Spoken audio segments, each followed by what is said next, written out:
My son gave the house to his wife's family, even though I had been paying their mortgage. For 5 years, my name is Evelyn Carter, 70 years old. 5 years ago, I thought I was doing the right thing, paying off the mortgage on my son's house, hoping it would become a lasting home for the whole family. I paid with a lifetime of savings, with winters spent whispering to myself to spend less, with quiet nights counting every bill beneath the dim yellow light. But on the day I thought they'd call my name at the family gathering, I realized that house had been given to someone else. No questions, no glance back. Some things, if you don't hold on to them yourself, no one else will.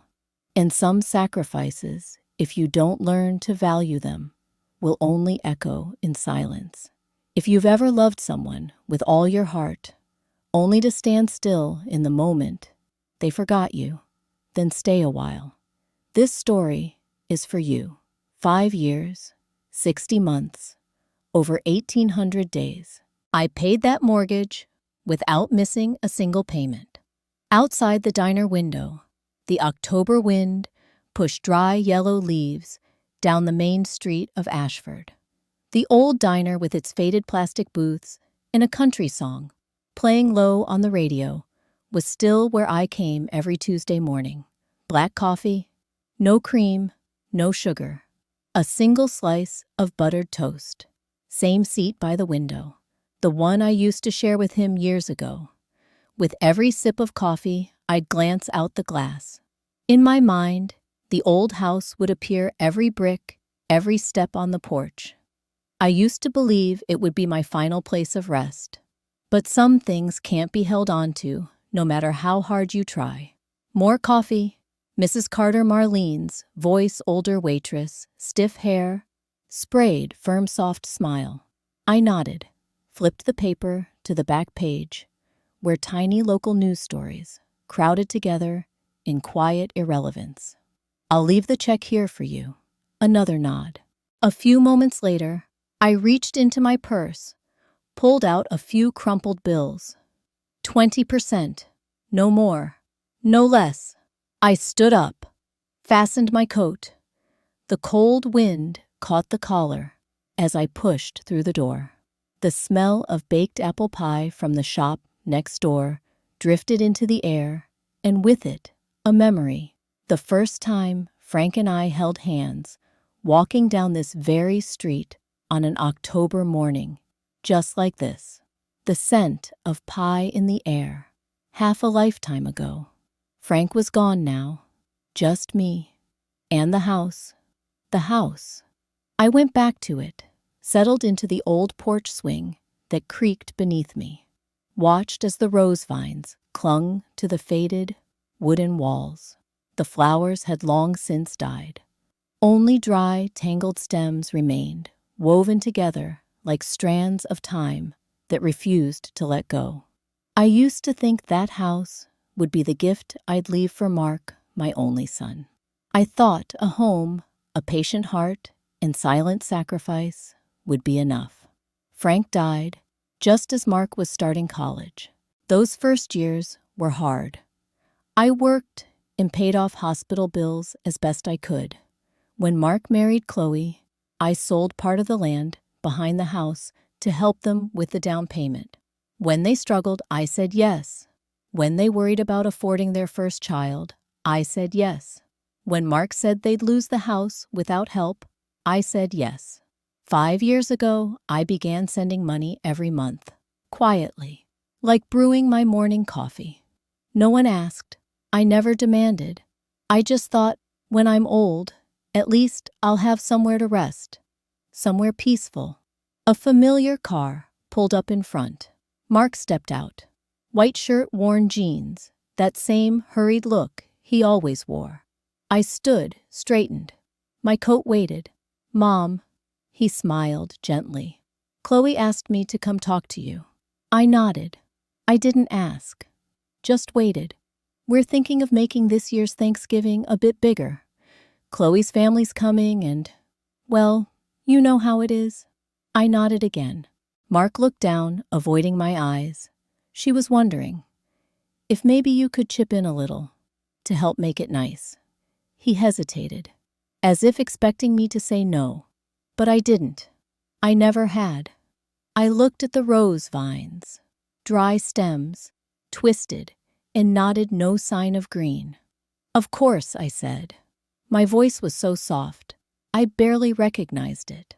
Mark smiled faintly, the kind of smile people wear when they know the answer before they ask. I knew you'd say yes. Thank you, Mom. Really. He leaned in, kissed my cheek, quick and automatic. When his car pulled away, the dust lifted gently behind it, mixing with the fallen leaves. I stepped back inside. The old savings ledger still sat on the table. I opened it. The numbers were thinning, sparse. I flipped to the last page. My frail finger traced the balance. Lower than I remembered. So low. For the first time, I felt uneasy about everything I'd given. It was a strange feeling, like someone had yanked the rug out from under me, and all that was left was cold, bare floor.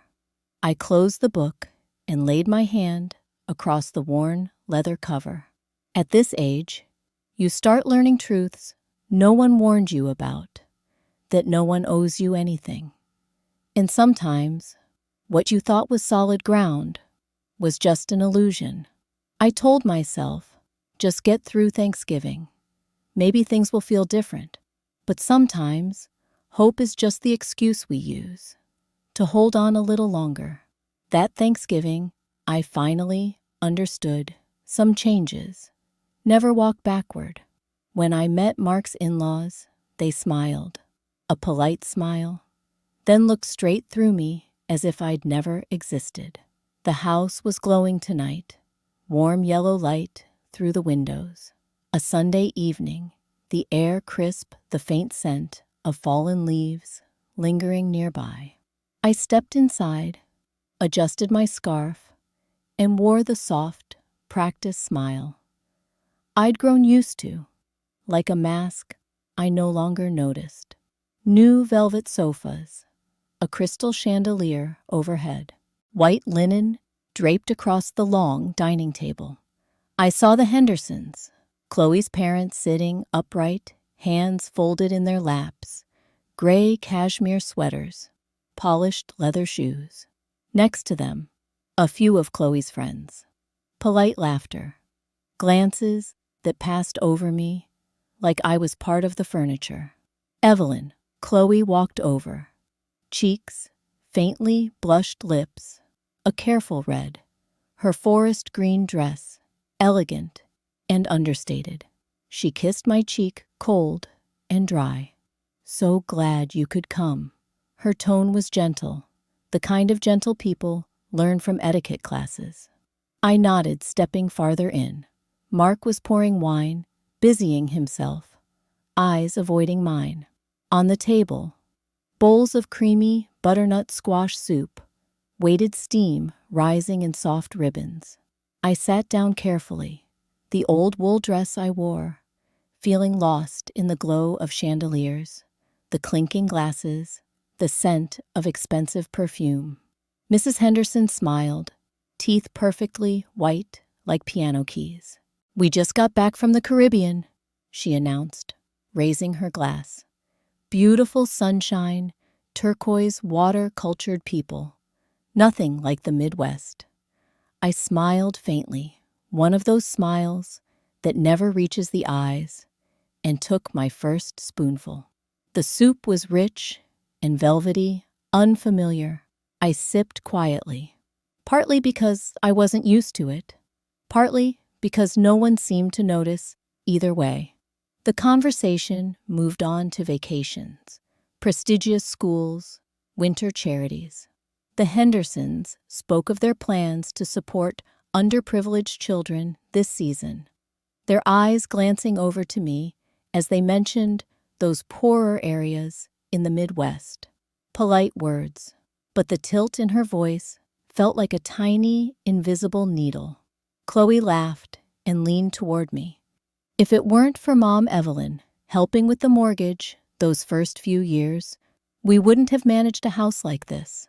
The laughter that followed was light but sharp, like shards of glass. Our great benefactor, Chloe, added half joking, half serious. Mark gave a tight smile, then stared down into his wine. I set down my spoon, hands resting loosely on my lap. The chandelier's warmth didn't reach the chill inside my chest.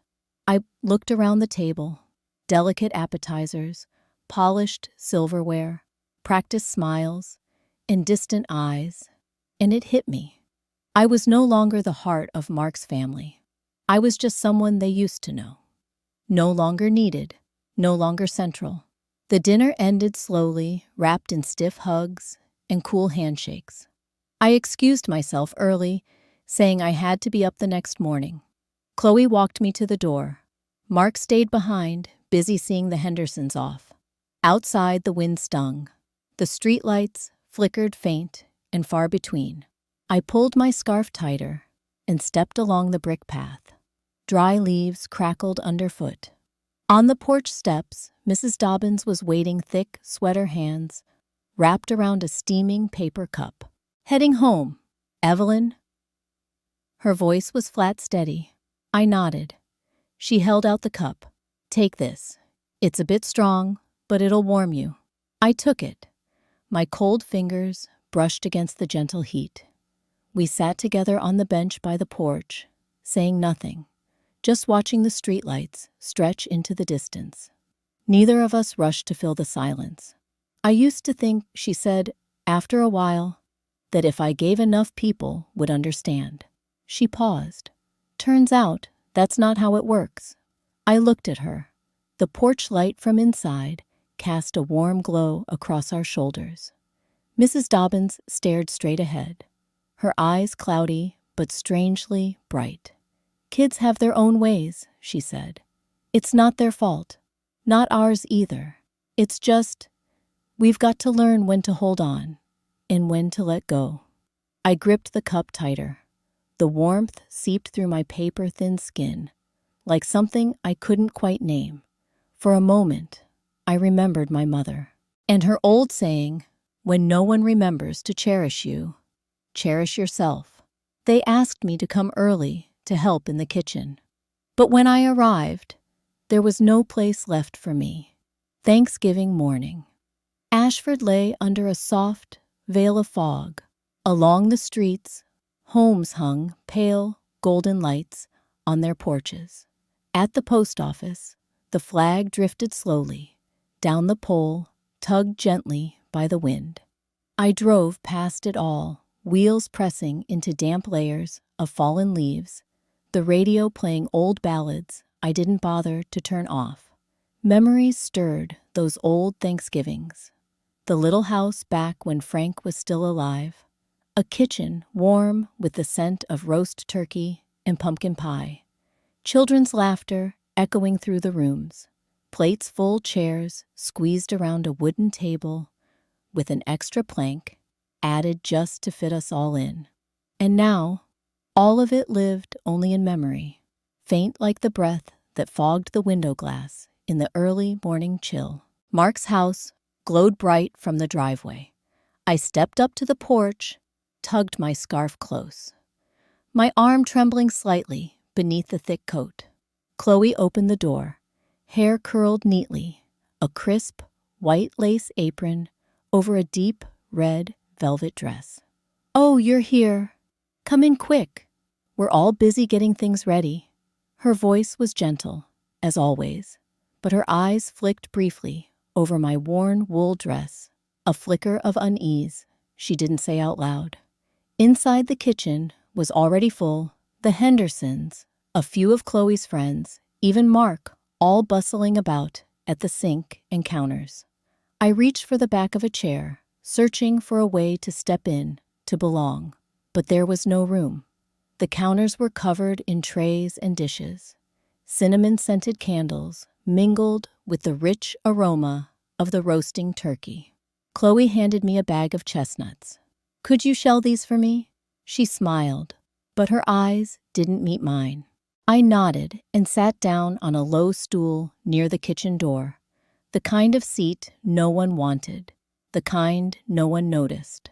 My fingers trembled as they cracked open dry shells. Around me, laughter rose and glasses clinked. Talk of vacations, Caribbean cruises, none of it settled near me. It all floated past. The turkey was placed in the center of the long table, white lace cloth dotted with pale yellow chrysanthemums, candlelight flickering inside delicate glasses. I washed my hands, took a plate, and slipped quietly into a seat at the far end. Mark stood, tapped his glass gently, and smiled. The light caught his face. There were fine lines now around his eyes. But in his gaze, I still saw the boy I once held in my arms. "I just want to thank everyone for coming today," he began. "And, while we're all together," he paused, looked over at Chloe. She nodded her smile, holding something I couldn't quite read. "We wanted to share some good news. As we begin a new chapter in our little family, we've transferred the ownership of this home to Chloe and her parents." A quiet moment followed. Then applause broke the silence, scattered cheerful congratulatory. I sat there, wine glass in hand, my lips pulled into a smile, strained uneven. The turkey still smelled delicious. The candles still flickered.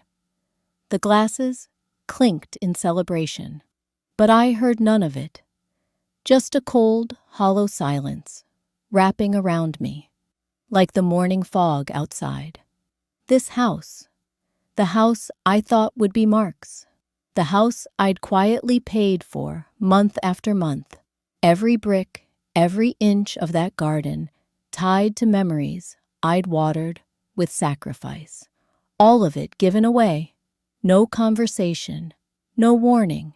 Chloe laughed lightly, pouring more wine into my glass.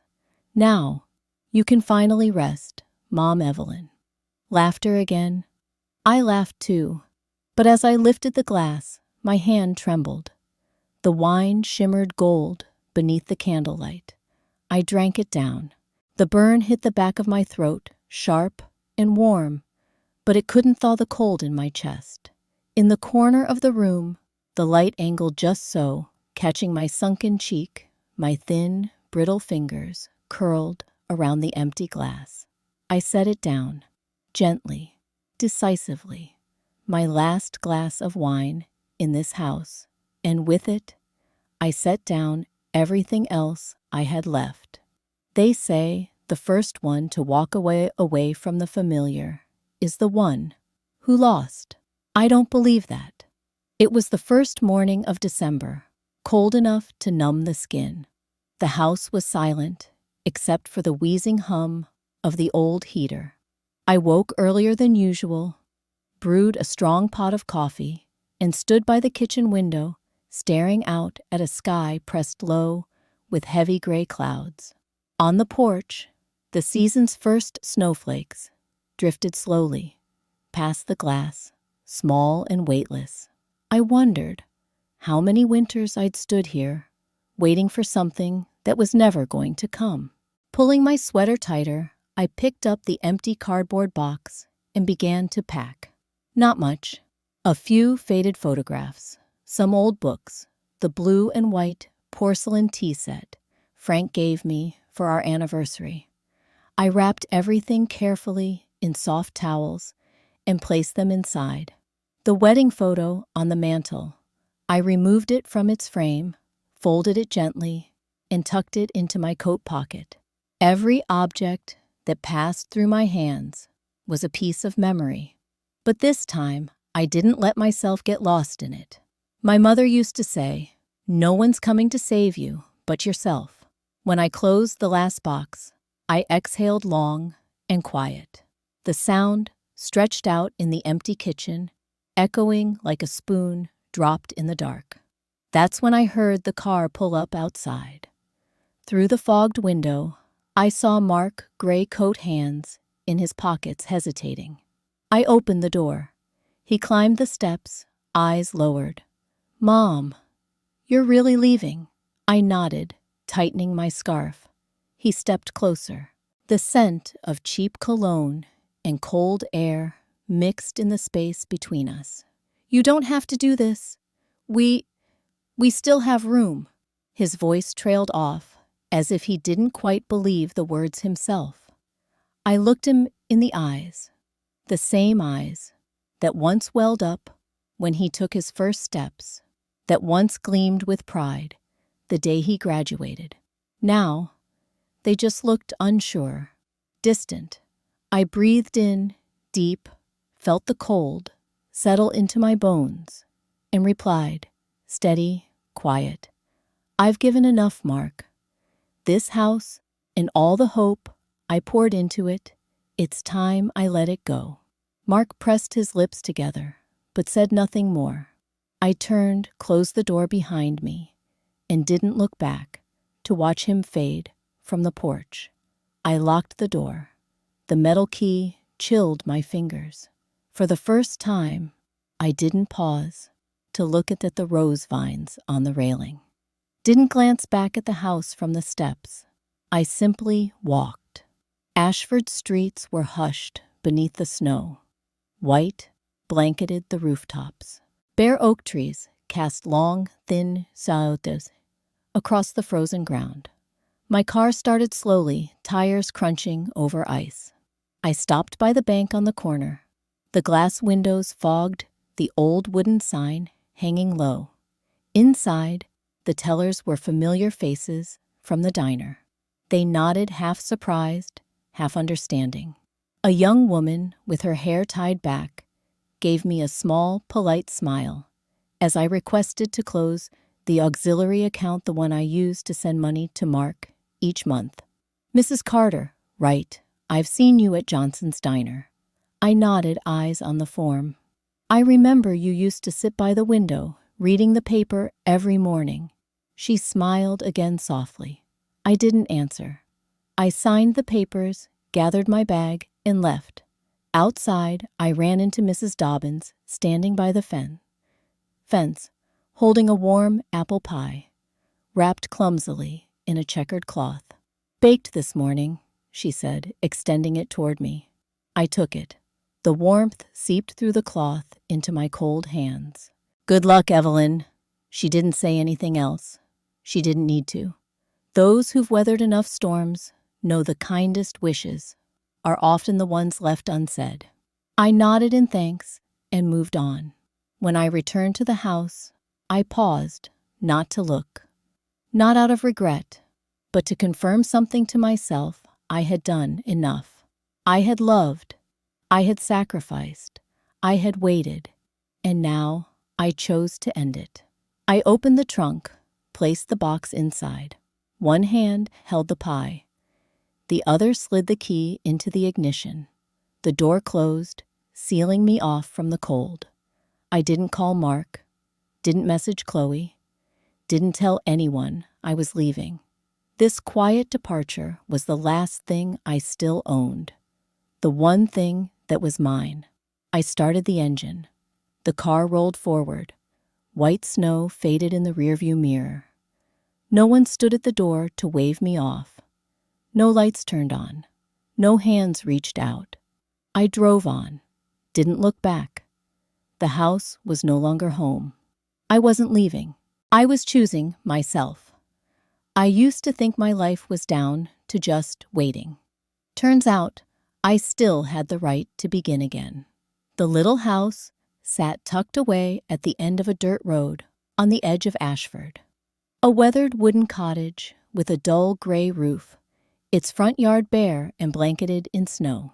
The windows were tiny, the curtains faded, but the winter sunlight still slipped through, casting faint streaks of light across the patchy wooden floor. I stood at the steps, the new key pinched between two fingers.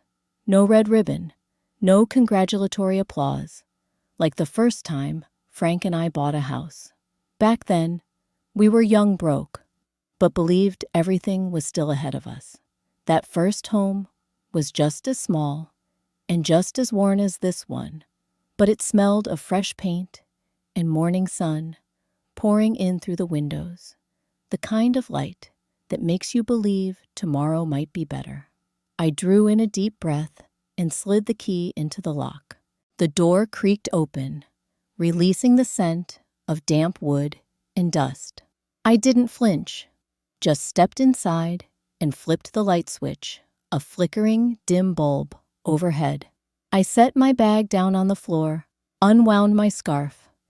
Outside, the wind shook the bare apple tree in the yard, casting long, thin shadows across the snow. Buying a house on my own, no permission, no advice, no waiting, just me. It felt both freeing and terrifying. An emptiness I recognized but couldn't quite name. Like sitting in a dark room, knowing the light is there. If only I'd reach for it. 2 days later, I started fixing things up. Every morning, bundled in thick sweaters and a scarf wound tightly around my neck, I painted the walls, scrubbed the cracks, patched the stains. The wooden ladder wobbled. The smell of fresh paint stung my nose. But every brushstroke felt like a breath of new life. In the afternoons, I worked in the yard.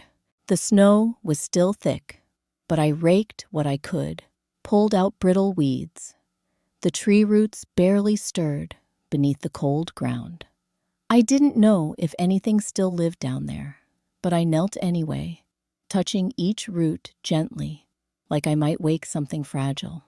That day, as I was planting small, wild daisies along the fence, I heard a sound. I turned to see an old man in a worn baseball cap, leaning on a cane, watching me from across the fence. "Morning, ma'am," he said, his voice raspy but kind. "Morning," I replied, standing and brushing dirt from my gloves. "Name's Harold, just 2 houses down. Used to be the gatekeeper at Ashford High." He extended his hand. I shook it, rough, cold, but steady. "Evelyn," I said simply. He looked at me for a moment, then squinted. Trying to save those half-dead trees, I smiled faintly and shook my head. "Just giving it a try." Harold leaned on his cane eyes, scanning the cleared patch of yard. "Not everything needs saving. Sometimes you just gotta give it time to pull itself up." Then he bent down and planted a bamboo stake beside the biggest apple tree. "I used to think I had nothing left to start over with," he said. "Turns out there's always something, if you're willing to look." He turned slowly and walked back home. I watched him go. A lightness stirred in my chest, soft as falling snow. That night, I cooked my first meal in the new kitchen. Something simple: chickpea soup and toasted bread with butter. The stove was old, the flame uneven, but the aroma was warm and sweet. I set the table beside the window, lit a single white candle. Outside, the snow still fell fine and thick, blanketing the backyard. I poured a cup of black tea for myself and settled into the one armchair I'd brought from the old house. Sipping the tea, I leaned back, letting the light from the desk lamp cast soft shadows across the floorboards. For the first time in years, I felt like I didn't owe anyone anything. No one waiting for me to take care of them. No one expecting me to sacrifice. No one asking for my yes or my silence. I was free. No strings, no bargains, no promises. I'd lived for others long enough. Now, it was time to live for me. And like a field after winter, my heart would bloom again slowly, but surely. Winter always has to melt, eventually. By March, Ashford had begun to shake off its heavy winter coat. The roads were slick with meltwater, and dull gray lawns started to hint at patches of tender green. This morning, I stood on the porch with a steaming cup of tea, watching the last drops of ice slip from the apple tree and fall onto the weathered wooden steps. The air smelled of damp earth, raw and honest, with a trace of lingering chill. But somewhere in that breeze, I could smell spring, faint, fleeting, but real. Across the street, Mrs. Dobbins was folding a checkered wool blanket over her porch chair. She looked up, caught my eye, and smiled. I nodded and stepped back inside. This morning was the town's book club meeting. The first time in years, I entered a room full of unfamiliar faces and didn't feel like I didn't belong. The Ashford Library was small, its mint green paint peeling the low windows, fogged with condensation. The reading room was warm, the fireplace crackling with slow-burning logs. I chose a chair, tucked in a corner, where soft sunlight slipped through the thin curtains.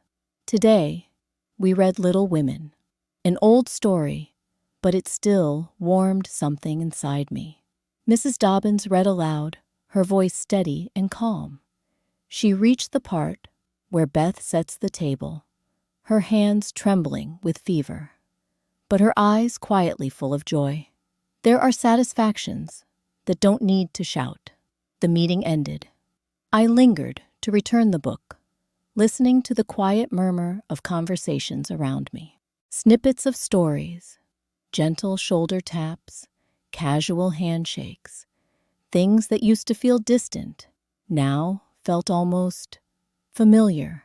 On the steps outside the library, I heard a whisper behind me. They say the Carter house is about to be foreclosed. Mark and Chloe both lost their jobs, took out loans for cars and investments. Not much of a house left. I didn't turn around, just pulled my scarf tighter and kept walking. Ashford held its annual Spring Flower Festival. As always, stalls lined the town square, daffodils, tulips, and wild daisies, blooming in chaotic harmony. I received an invitation from Mark. A thin card, his signature rushed the message, polite, with a hint of apology. An invitation to a reconciliation dinner. I folded it in half, didn't tear it, just left it on the table beside the cold teapot.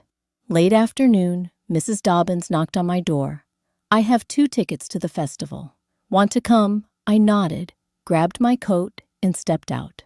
We walked along the stone path, beneath trees, just beginning to bud. Ashford folks bustled around the stalls, voices light with laughter. The scent of cinnamon pastries and buttered popcorn drifted through the air. I wasn't looking for anyone, wasn't worried about who I might run into. By twilight, we walked back home.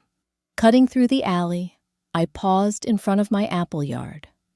The snow had melted in patches, revealing dark, damp earth, and in that cold soil, a few tiny green shoots had begun to emerge, tentative tender.